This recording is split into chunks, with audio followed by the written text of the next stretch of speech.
আজকের গল্পের নাম লালু। লিখেছেন শরৎচন্দ্র চট্টোপাধ্যায়। আমাদের শহরে তখন শীত পড়েছে। হঠাৎ কলেরা দেখা দিলে তখনকার দিনে ওলা ওঠার নামে মানুষে ভয়ে হতজ্ঞান হতো। কারো কলেরা হয়েছে শুনতে পেলে সে পাড়ায় মানুষ থাকতো না। মারা গেলে দাহ করার লোক মেলা দুর্ঘট হতো। কিন্তু সে দুর্দিনেও আমাদের ওখানে একজন ছিলেন যার কখনো আপত্তি ছিল না। গোপাল খুড়ো তাঁর নাম। জীবনের ব্রত ছিল মরা পোড়ানো। কারো অসুখ শক্ত হয়ে উঠলে তিনি ডাক্তারের কাছে প্রত্যহ সংবাদ নিতেন।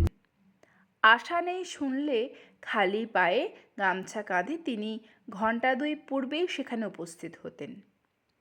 আমরা জনকয়েক ছিলাম তাঁর চেলা।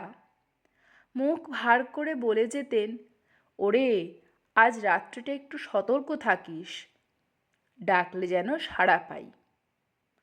রাজদ্বারে শ্মশানে চ, শাস্ত্রবাক্য মনে আছে তো? আজ্ঞে আছে বই কি, আপনি ডাক দিলেই গামছা সমেত বেরিয়ে পড়ব। বেশ বেশ, এই তো চাই, এর চেয়ে পূর্ণ কর্ম সংসারে নেই। আমাদের দলের মধ্যে ছিল লালুও একজন। ঠিকেদারির কাজে বাইরে না গেলে সে কখনো না বলতো না। সেদিন সন্ধ্যাবেলা বিষণ্ণ মুখে খুড়ো এসে বললেন, বিষ্টু পণ্ডিতের পরিবারটা বুঝি রক্ষে পেলে না। সবাই চমকে উঠলাম। অতি গরিব বিষ্টু ভট্টাচার্যের কাছে বাংলা স্কুলে আমরা ছেলেবেলায় পড়েছিলাম। নিজে সে চিররুগ্ন এবং চিরদিন স্ত্রীর প্রতি একান্ত নির্ভরশীল। জগতে আপনার বলতে কেউ নেই।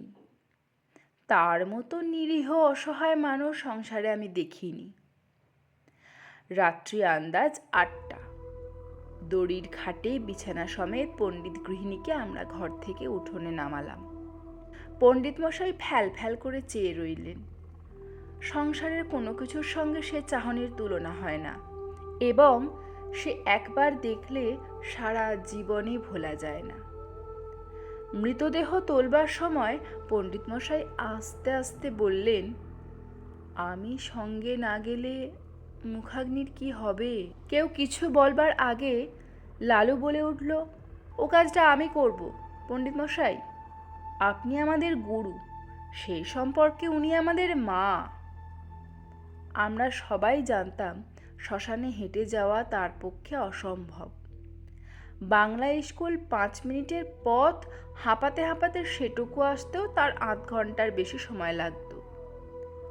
পণ্ডিত মশাই একটু চুপ করে থেকে বললেন, নিয়ে যাওয়ার সময় ওর মাথায় একটু সিঁদুর পরিয়ে দিবি না লালু? নিশ্চয়ই দেব পণ্ডিত মশাই, নিশ্চয়ই দেব বলে এক লাফে সে ঘরে ঢুকে কৌটো বার করে আনলে এবং যত সিঁদুর ছিল সমস্তটা মাথায় ঢেলে দিলে। হরিবোল দিয়ে আমরা গৃহ হতে গৃহিণীর মৃতদেহ চিরদিনের মতো বার করে নিয়ে এলাম। পণ্ডিত মশাই খোলা দোরের চৌকাঠে হাত দিয়ে তেমনি চুপ করে দাঁড়িয়ে রইলেন। গঙ্গার তীরে শ্মশান অনেক দূর, প্রায় ক্রোশ 3। সেখানে পৌঁছে যখন আমরা সব নামালাম তখন রাত 2টো। লালু খাট ছুঁয়ে মাটিতে পা ছড়িয়ে বসল। কেউ কেউ যেখানে সেখানে শ্রান্তিতে চিত হয়ে শুয়ে পড়ল। শুক্লা দ্বাদশীর পরিস্ফুট জ্যোৎস্নায় বালুময় বহুদূর বিস্তৃত শ্মশান অত্যন্ত জনহীন। গঙ্গার ওপার থেকে কনকনে উত্তরে হাওয়ার জলে ঢেউ উঠেছে। তার কোন কোনটা লালুর পায়ে প্রায় নিচ পর্যন্ত আছাড় খেয়ে খেয়ে পড়ছে। শহর থেকে গরুর গাড়িতে পোড়াবার কাঠ আসে, কি জানি সে কতক্ষণে পৌঁছবে। আধক্রোশ দূরে পথের ধারে ডোমিদের বাড়ি। আসার সময় আমরা তাদের হাঁক দিয়ে এসেছি। তাদের আসতেই বা না জানি কত দেরি। সহসা গঙ্গার ওপারে দিগন্তে একটা গাঢ় কালো মেঘ উঠে প্রবল উত্তরে হাওয়ায় হু হু হু করে সেটা এপারে ছুটে আসতে লাগলো। গোপাল খুড়ো সভায় বললেন, লক্ষণ ভালো ঠেকছে না রে, বৃষ্টি হতে পারে। এই শীতে জলে ভিজলে আর রক্ষে থাকবে না। কাছে আশ্রয় কোথাও নেই, একটা বড় গাছ পর্যন্ত না। কতকটা দূরে ঠাকুরবাড়ির আমবাগানে মালীদের ঘর আছে বটে, কিন্তু অতখানি ছোটা তো সহজ নয়।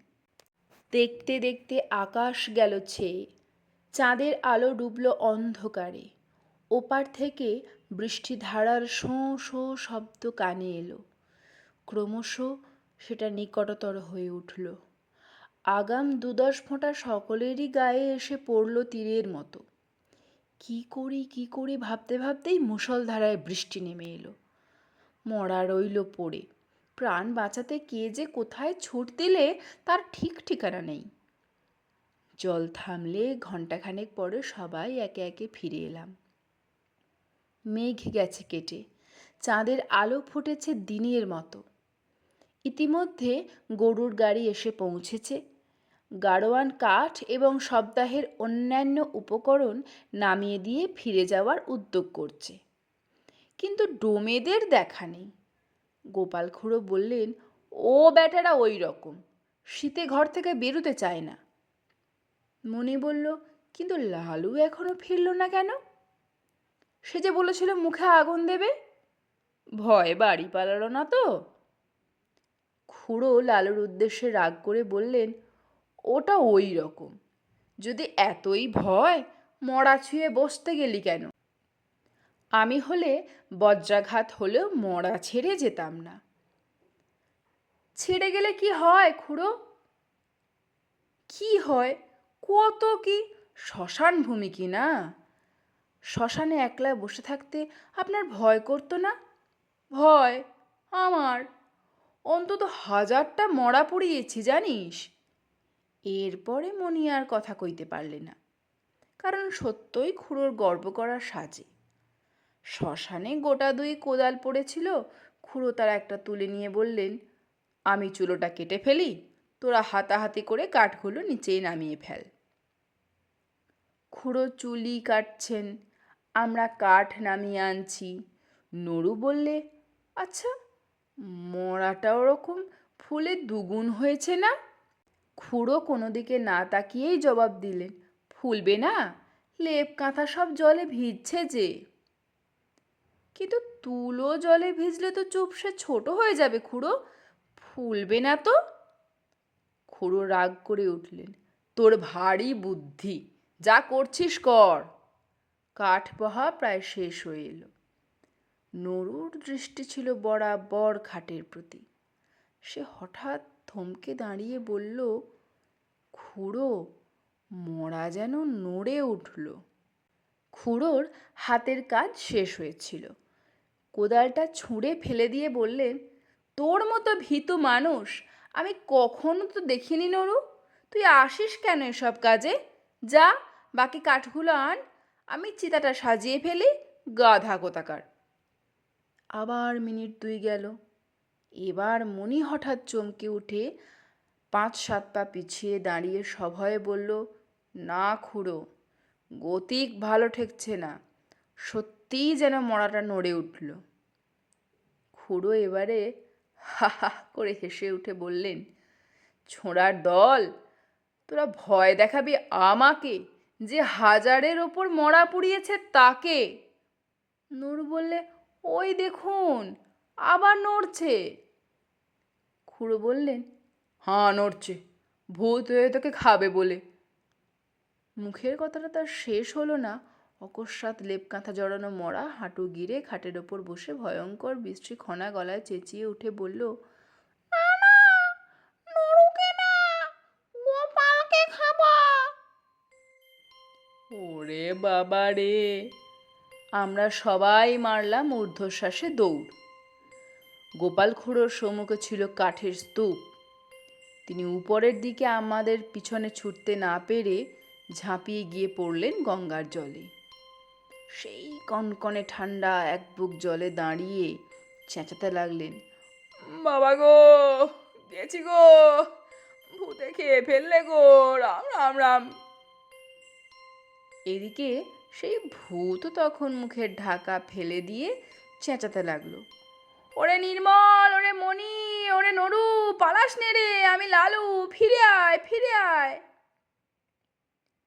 লালুর কণ্ঠস্বর আমাদের কানে পৌঁছলো। নিজেদের নির্বুদ্ধিতায় অত্যন্ত লজ্জা পেয়ে সবাই ফিরে এলাম। গোপাল খুড়ো শীতে কাঁপতে কাঁপতে ডাঙায় উঠলেন।